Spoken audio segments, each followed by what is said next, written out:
La ciudad perdida de los Tairona. Para llegar a Ciudad Perdida, hay que escalar por 3 días una de las cordilleras costeras más altas del mundo, la Sierra Nevada de Santa Marta. El calor es intenso. Y la humedad puede alcanzar el 99%.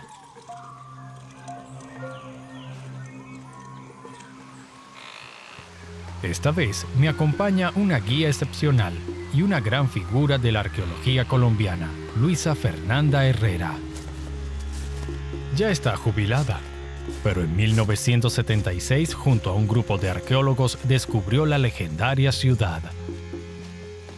No fue una tarea fácil, ¿verdad? ¿No? No ha sido fácil, pero vale la pena la experiencia. Por muchos años, esta región ha tenido la reputación de ser rica en objetos de oro. Siempre ha tenido esa fama que se la ha ganado realmente porque fue así. Fue una zona muy rica en oro, la gente tenía muchísimo oro, los indígenas, los que llaman taironas. Y inicialmente los españoles cuando llegaron detrás de eso, llegaron detrás del oro. Luego ya vinieron los huaqueros. Ah, los huaqueros, los cazadores de tesoros. Sí, ya llegaron ellos y desde hace muchísimos años, desde mucho antes que llegáramos nosotros, ellos estaban acá, ellos recorrían la sierra de un lado a otro y llevaran de oro. Debido a unos saqueadores arrepentidos que describieron los objetos que encontraron en esta selva, los científicos pudieron establecer una conexión con las espectaculares joyas encontradas en los yacimientos de los Taironas. Fue una civilización apenas documentada, que vivió en esta selva entre el año 1000 y el siglo XVII. En sus historias, los conquistadores decían que estaban casi desnudos pero adornados con joyas refinadas. Y eso es todo lo que sabemos de ellos, o casi todo.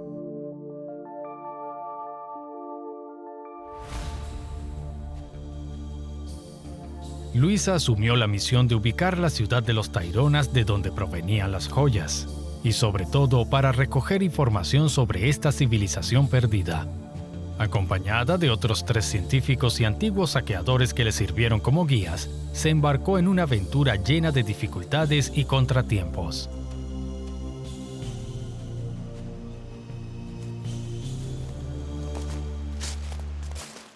¿Cómo fue la experiencia de encontrar Ciudad Perdida? Porque no había caminos, todo era selva. Entonces tocaba ir los guías con machete, ir mirando el mejor camino. Ellos afortunadamente sabían viendo por dónde era.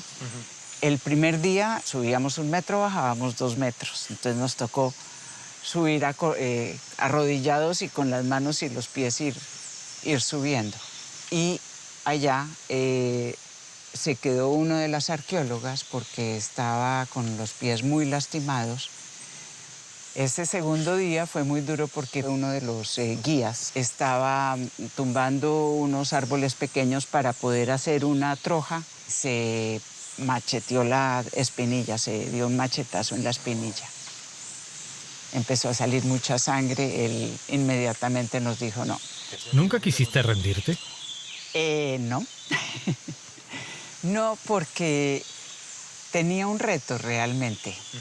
Los guías me dijeron, usted no va a poder llegar, usted es mujer. Y eso es el infierno, por eso lo llamamos el infierno, es muy duro de llegar. Y soy muy terca y cuando me propongo algo, lo hago y fue la pasión de mi vida. La arqueología siempre fue mi pasión. Entonces, no me llevaba ya nada distinto al placer de ver algo que nadie antes hubiera visto. Te entiendo. ¡Vámonos! Es mi turno de cruzar estos ríos y senderos peligrosos, de caminar por días con los pies empapados, de luchar contra los mosquitos. A través de este espectacular paisaje.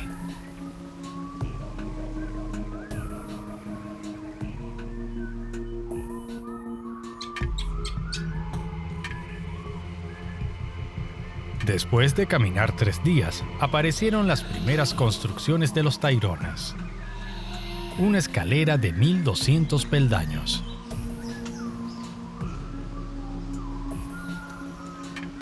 Me imagino la emoción de Luisa cuando la subió por primera vez hace 40 años.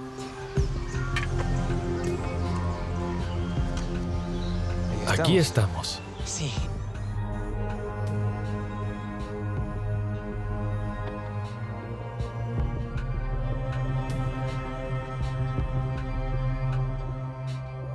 Descubrí Ciudad Perdida y su espectacular arquitectura. Decenas de terrazas excavadas en las montañas que se extienden por más de 300 metros de ladera.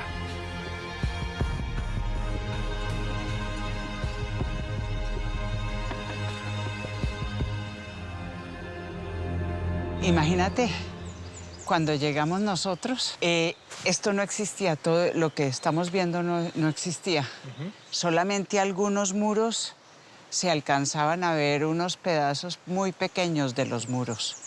Y recorriendo el sitio hasta arriba, se veían los planos de las terrazas y eso solamente podía ser de un sitio que fuera importante, no podía ser cualquier sitio.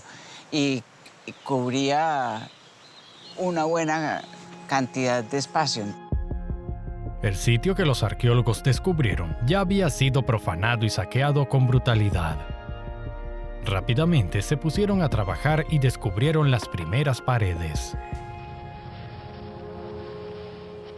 Pero su investigación no podía continuar. La zona era demasiado peligrosa debido a los conflictos relacionados con el narcotráfico que azotaron a Colombia en los años 80 y 90.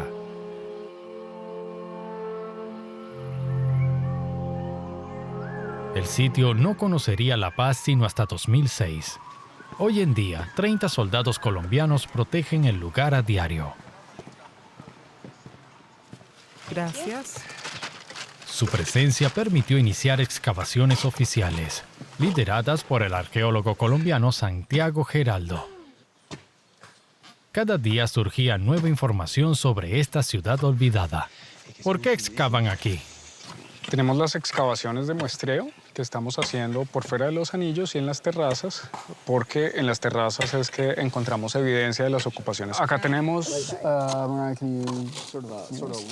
Entonces, acá tenemos toda la cerámica que está saliendo. Todo esto es del periodo Tairón. Ese es un rojo-naranja, ¿no? Es material doméstico, que estos son todos del periodo Tairona. Santiago viene aquí todos los meses. Y como de costumbre, la excavación termina a las 2 de la tarde. Oh, ¿se te cayó algo? ¿Se me cayó otra cosa?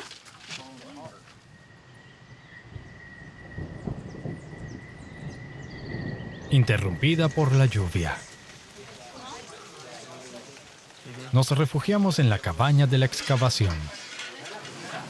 Es mi oportunidad de hacerles una pregunta importante. ¿Han encontrado oro en Ciudad Perdida? Yo encontré en el despeje de un muro, en la terraza central, una placa de textil, así de grande, y la entregamos al Museo del Oro para que la guardaran ellos. Eso fue todo lo que yo encontré. Y yo acá en Ciudad Perdida no, y tenemos este acuerdo con la comunidad en el cual acordamos que no se excavan las tumbas, que es donde están los ajuares funerarios con oro y todo este tipo de cosas, pero en general también, pues, lo discutíamos en un momento dado, encontrar oro es un problema. Y empiezas tú a adquirir fama de guaquero. Sí, qué lástima. Ese ha sido casi que el tesoro más grande que hemos encontrado, ha sido una mejor y mayor comprensión de cómo fue construido Ciudad Perdida. Como dijo Warwick Bray, el arqueólogo moderno no busca un tesoro, busca información.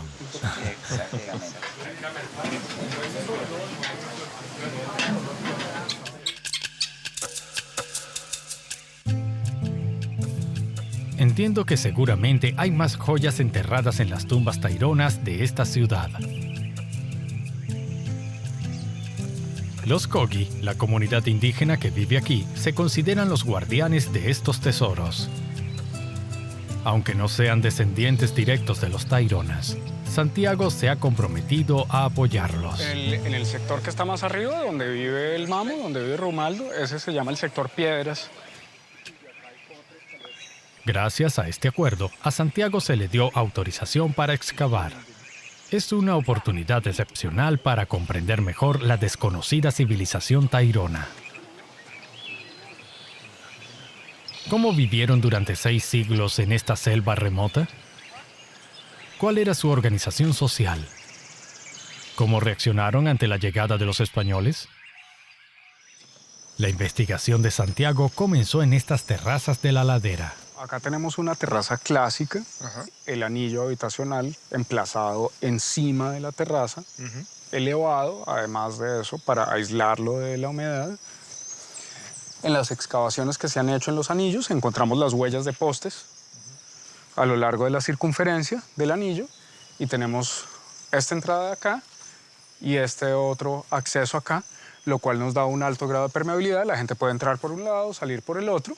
El techo de la vivienda se hubiera extendido por lo menos 1,5 metros hacia este lado, generando un área resguardada alrededor del anillo donde te puedes sentar, puedes trabajar, puedes conversar. Lo que más me intriga es cómo los taironas lograron construir estas terrazas para viviendas en una ladera escarbada por la lluvia. Pasas del círculo al cuadrado, no. Evacúa el agua hacia el borde de la terraza, en donde tenemos lo que llamamos las losas o lajas gotera. Ah, sí, las piedras empotradas ahí. Exactamente, que se extienden más allá del muro. Para prevenir la erosión. Exactamente, porque si la superficie acá no está sellada, no está impermeabilizada, penetra el agua y empieza a generar un movimiento de tierras hasta que el muro se cae y se va a la terraza. Estoy empezando a entender el ingenio de los taironas.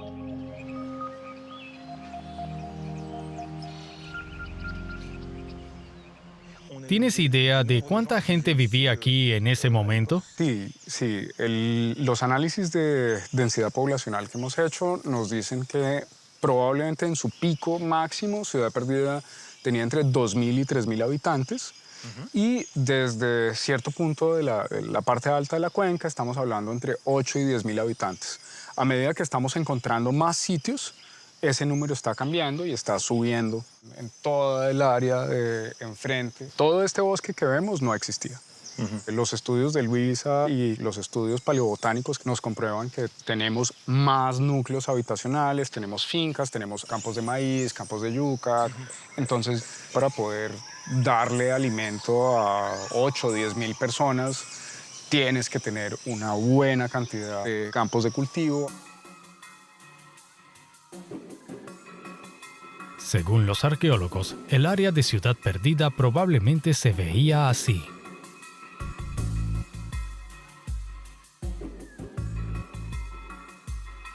Se extendía por varias laderas de montaña y se organizaba en terrazas que estaban unidas por una red de senderos y escaleras de piedra. El estudio de estos canales de comunicación ha sido fundamental para Santiago. Le ha permitido entender la organización política de los taironas. Esta vasta red conduce a una última meseta, una sucesión de 46 terrazas que él llamó el eje central. Allá estamos a la entrada del eje central, que es como su nombre lo indica, es la parte central de Ciudad Perdida. Entonces ya las terrazas acá empieza a cambiar la arquitectura, ves un nivel de sofisticación aún mayor que en las áreas residenciales. Puedes observar pues, muros mucho más altos, con un mayor nivel de sofisticación arquitectónica y de ingeniería. Santiago llegó a la conclusión de que es allí donde vivía la élite. Pero eso no es todo. Descubrió que hay 18 caminos que conducían a este eje central, lo que la convierte en la zona más conectada de la ciudad. Santiago piensa que había una estructura de poder muy moderna. Me sorprende que haya un distrito de élite aquí porque hay 18 caminos que conducen hacia acá y la élite normalmente vive en espacios privados. ¿Cómo lo explicas?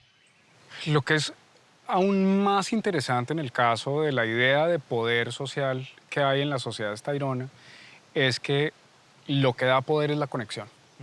Y en estas zonas en particular tienes muchísimos caminos que nos indican que aumenta el nivel de poder social.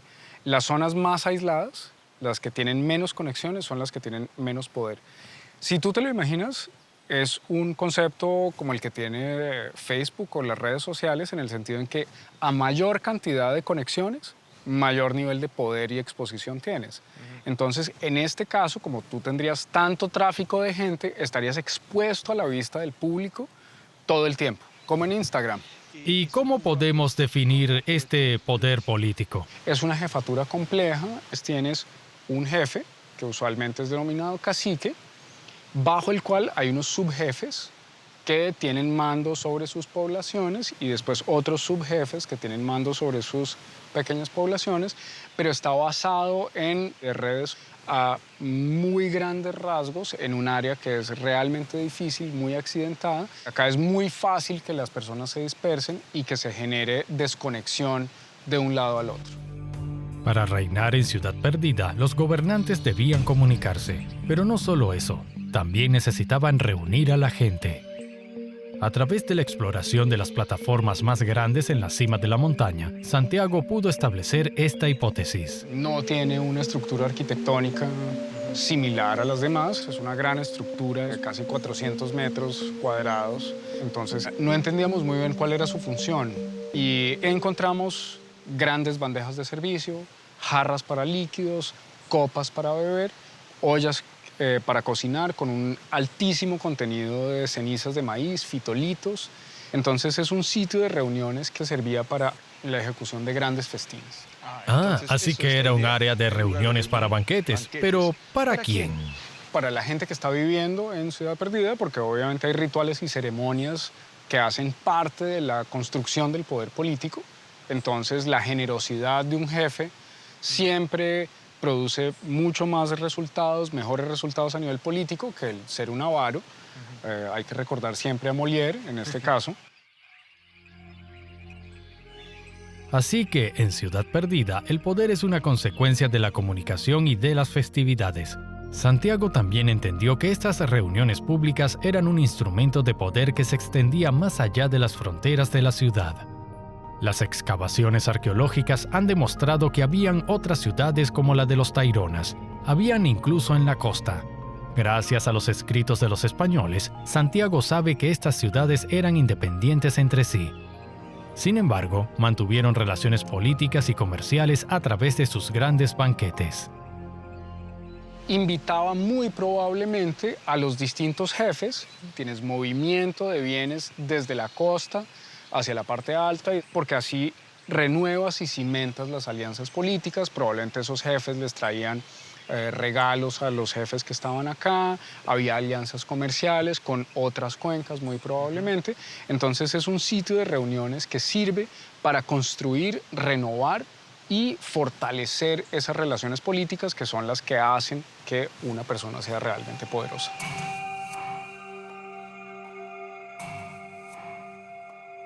Usando carbono 14, Santiago demostró que estas terrazas fueron las últimas que se construyeron en el siglo XV, cuando la historia de la ciudad cambiaría radicalmente. Los conquistadores desembarcaron en la costa en 1500 y se encontraron con el primer Tairona. Las joyas de los Taironas entusiasmaron a los españoles. Intentaron tomar la ciudad por la fuerza, pero los Taironas se opusieron. Para hacerse con las joyas, los españoles emplearon el trueque. Intercambiaban hachas de metal y vino, y finalmente consiguieron lo que querían, pero rápidamente se desilusionaron. Para entender su gran decepción, debemos viajar a la selva de concreto.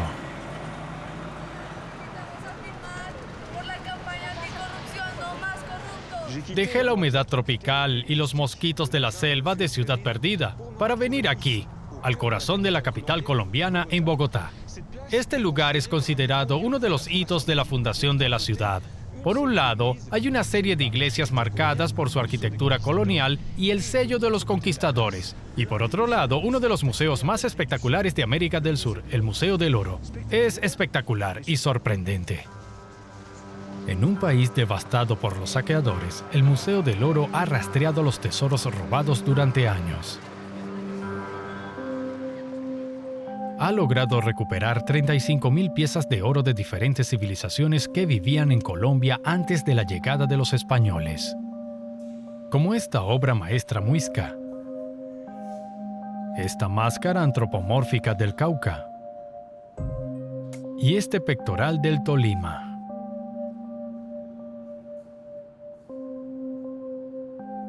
Hay 3.000 años de restos del Nuevo Mundo, y entre ellos piezas de oro taironas. Diferentes tipos de aves. Y finalmente las descubrí gracias a la arqueóloga Juanita Sáenz Samper. Pues estás enfrente de las vitrinas Tairona. Esta colección es la más grande que tiene el museo. Esta es la representación de un personaje. Imagínate la corona acá y encima de la corona otra corona de plumas. Las narigueras, las orejeras grandes. ¿El anillo que va en la nariz? La nariguera aquí.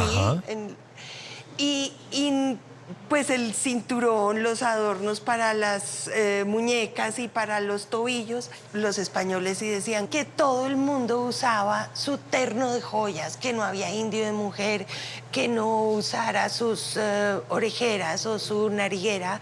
Y eso también se ve en la cantidad de piezas repetidas que existen en la colección del Museo del Oro. Lo que llama la atención no es solo la increíble perfección de su técnica, sino también las diferencias en los tonos, los acabados pulidos, los amarillos brillantes o el naranja. Bueno, las diferencias de color se deben justamente a que prácticamente todos los adornos fueron hechos en tumbaga. Tumbaga es una aleación intencional entre oro, plata y cobre. De acuerdo. El cobre fue adicionado y fue adicionado en un porcentaje muy alto. A veces más de 40% de cobre. Pero al final parecían estar hechos de oro puro. Exacto. Y pues no hay tal. No hay ningún objeto tairona que sea de oro puro. Engañaron a los españoles. Sí, se sintieron traicionados, se sintieron que los indígenas los estaban engañando. Engañados, sobre todo, engañados. ¿Engañados? Hay unos documentos españoles muy ilustrativos al respecto. Hay un señor, Pedro Cifuentes, que está furibundo y dice que es el colmo, porque una pieza que tiene un peso específico, cuando la van a fundir, es mínimo el oro que tiene, porque no solamente tiene cobre, que lo desprecian, sino que además muchas de las piezas tienen un núcleo de tierra y carbón en su interior. Entonces, pues, el peso no corresponde para nada a lo que ellos compraron. Los indígenas no tenían ninguna intención de engañarlos. La desilusión fue total. En especial porque los taironas se resistieron a los españoles por mucho tiempo y Ciudad Perdida nunca fue conquistada. Pero un mal mucho más pernicioso ya estaba rondando la jungla. Las enfermedades importadas por los conquistadores iban a fulminar a estos brillantes orfebres, y en la Sierra Nevada, la mítica Ciudad Perdida estaba destinada a desaparecer.